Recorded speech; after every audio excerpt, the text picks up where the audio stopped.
अगला है इसमें 34 वाला क्वेश्चन, राष्ट्रपति पद के लिए उम्मीदवार के नाम का प्रस्ताव। अगर राष्ट्रपति का उम्मीदवार कोई उठेगा तो कम से कम उसके पास कितने प्रस्तावक होने चाहिए? तो इसमें 50 प्रस्तावक हैं, लेकिन यहाँ पर दिया गया है, पहला दिया है कम से कम 50 नागरिकों के द्वारा। तो ये नागरिकों की बात यहाँ पे आई है, 50 तो होते हैं लेकिन नागरिक नहीं होंगे, ठीक है। दूसरा है निर्वाचक मंडल के किन्हीं 5 सदस्यों के द्वारा, तो ये गलत हो जाएगा ये भी। अगला है संसद के किन्हीं 10 सदस्यों के द्वारा, तो ये भी गलत हो जाएगा। पहले प्रावधान था 10 सदस्यों का, 1997 से पूर्व 10-10 सदस्यों का प्रावधान था, लेकिन अब क्या है, तो अब 50 सदस्यों का है। तो निर्वाचक मंडल, तो ये भी ध्यान रखना आपको कि 50 मेंबर तो होने चाहिए। यहाँ पे 50 प्रस्तावक होते हैं और 50 क्या होते हैं, अनुमोदक होते हैं। 50 प्रस्तावक और इसके अलावा 50 क्या हो जाएंगे इसके साथ, अनुमोदक। तो टोटल अगर कुल पूछा जाएगा तो कुल कितने हो जाएंगे ये, तो 100 मेंबर हो जाएंगे। लेकिन ये 100 सदस्य कौन होंगे, जो राष्ट्रपति के निर्वाचक मंडल का हिस्सा होंगे। और राष्ट्रपति का निर्वाचक मंडल का प्रावधान कौन से आर्टिकल में है, तो 54 में।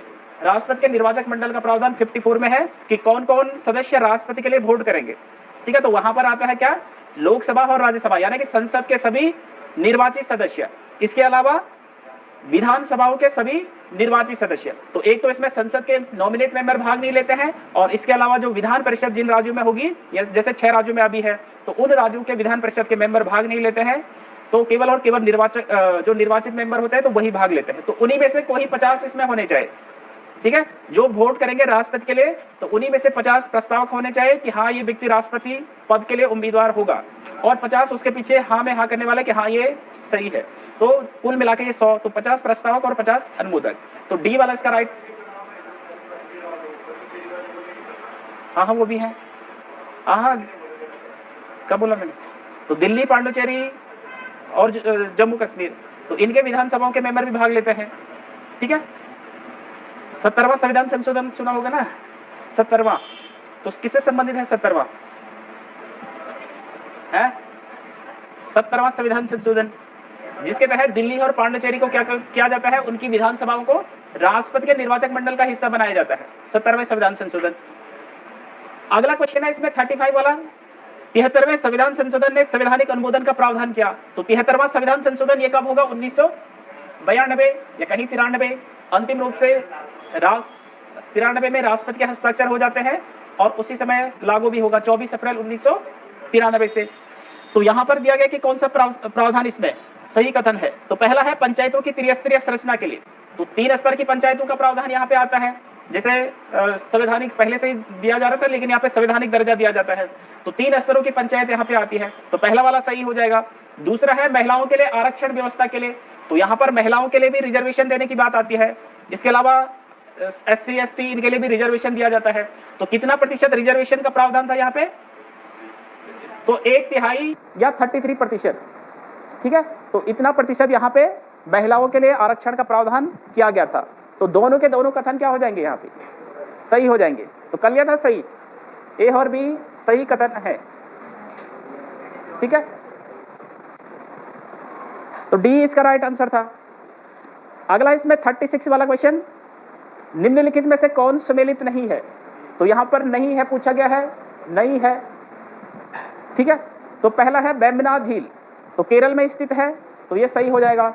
लोकटक झील कहाँ पर है ये, तो ये मणिपुर में है। तो ये तो नहीं किया होगा किसी ने गलत है, क्योंकि पिछले पेपर में भी आया था कभी ये है, इसके बावजूद भी गलत किया था, तो 1 नंबर तो यहाँ जुड़ी होगी ना। हाँ, अगला है पुन्नामला झील, तो ये केरल में स्थित है, और पुलिकट झील आंध्र प्रदेश में है, ठीक है। तो यानी कि इसका बी राइट आंसर था कि लोकटक झील मेघालय में नहीं है, बल्कि ये मणिपुर में होगी। तो यहाँ पर अगर इन झीलों की बात करें, तो जैसे वेम्बनाड झील है, तो ये भारत की क्या है, सबसे लंबी झील है। अगर पूछा जाएगा तो ये भारत की सबसे लंबी झील है, सबसे लंबी, ठीक है। अगर भारत की सबसे बड़ी झील पूछा जाएगा है, ठीक, लंबाई 95 क्या है, किलोमीटर ऐसे है कुछ, ठीक है, किलोमीटर है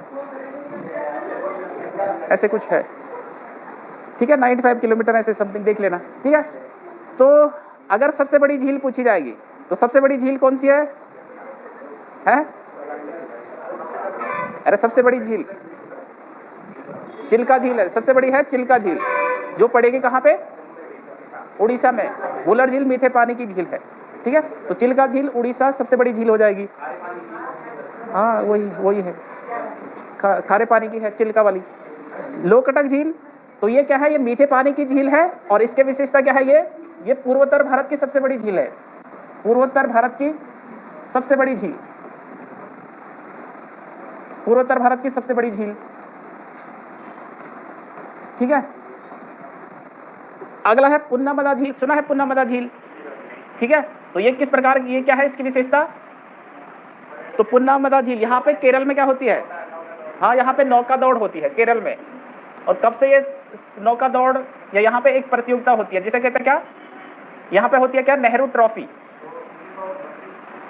है, 1952 से शुरू, 1952 से। तो प्रथम प्रधानमंत्री जवाहरलाल नेहरू के द्वारा यानी कि इसकी शुरुआत की जाती है, तो उन्हीं के नाम से यहाँ पे नेहरू ट्रॉफी की शुरुआत होती है 1952 से। तो ये केरल की झील हो जाएगी पुन्नामदा। और ये भी आता है कि केरल या जो मालाबार वाला जो तट है, तो उन क्षेत्रों में जो झील बनती है वहाँ लैगून प्रकार की झील, तो उन्हें स्थानीय भाषा में वहाँ क्या कहते हैं, स्थानीय भाषा में जो वहाँ की ये झीलें होती है, तो इन झीलों को जैसे बेम्बनाड झील, पुन्नामदा झील, तो स्थानीय भाषा में इनको कहते हैं क्या, कयाल, कयाल कहते हैं इनको, ठीक है। मालाबार जो केरल वगैरह वाला जो तट है, तो स्थानीय भाषा में इन लैगून झीलों को कयाल के नाम से जाना जाता है, ठीक है। तो ये भी ध्यान रखना है। पुलिकट झील, तो ये भी पूछा गया है, पहला क्वेश्चन पहले भी पूछा गया। तो पुलिकट झील वहाँ पर आंध्र प्रदेश और इसके साथ साथ अगर हम देखें तो तमिलनाडु में भी आता है,